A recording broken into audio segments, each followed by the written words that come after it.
প্রিয় বাংলাদেশকে সামনের দিকে এগিয়ে নিয়ে যাওয়ার জন্য,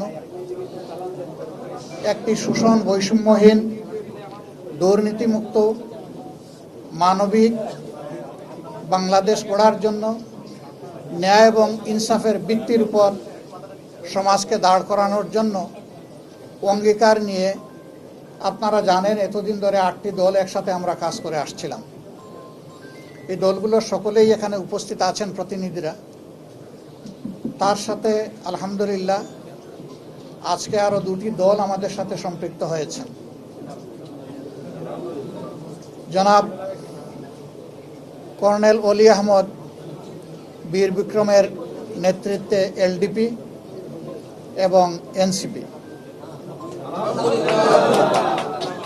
এনসিপি একটু আগে আমাদের সাথে তাদের বৈঠকটা সমাপ্ত হয়েছে। তারা এই বৈঠকে আসার সময় এবং সুযোগটা পাননি। তাছাড়াও দলীয় পরিসরে তারা একটা মিটিং করে আজকে রাত্রেই আমাদেরকে তারা জানিয়েছেন যে তাদের এখানে সম্পৃক্ততার ব্যাপারটা তারা আপনাদেরকে পরিষ্কার জানিয়ে দিবেন ইনশাআল্লাহ। তাদের আহ্বায়ক নাহিদ ইসলাম সরাসরি কথা বলেছেন আমাদের সকলের সাথে, আমরা উপস্থিত ছিলাম এবং তিনি তাদের সিদ্ধান্ত আমাদেরকে অবহিত করেছেন। তারা আরেকটি প্রেস কনফারেন্স করে তাদের সিদ্ধান্ত আপনাদেরকে ইনশাআল্লাহ জানিয়ে দেবেন। আমরা চাই নির্বাচনের যে তারিখ ঘোষণা হয়েছে তার কোনো হেরফের না হয়ে এই তারিখেই নির্বাচনটা অনুষ্ঠিত হোক। আপনাদেরও সহযোগিতা এই ব্যাপারে খুবই প্রয়োজন। আমরা আশা করছি সরকার একটা সুষ্ঠু নির্বাচনের জন্য তাদের যে করণীয়, নির্বাচন কমিশন এবং সরকার সেই দায়িত্ব তারা পালন করবেন।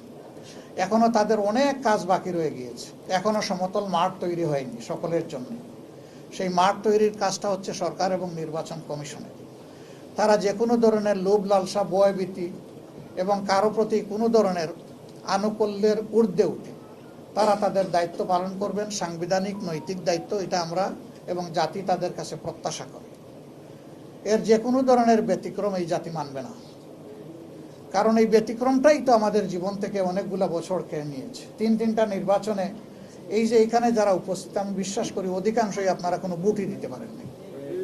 আমরা তো জীবনে 2-4 বার ভোট দেওয়ার সুযোগ পেয়েছি, আপনারা পানই নাই। এইভাবে আমাদের ভোটের অধিকার হরণ করে নেওয়া হয়েছিল। আগামীতে ওই ধরনের কোনো প্রক্রিয়া কেউ করতে গেলে কোনো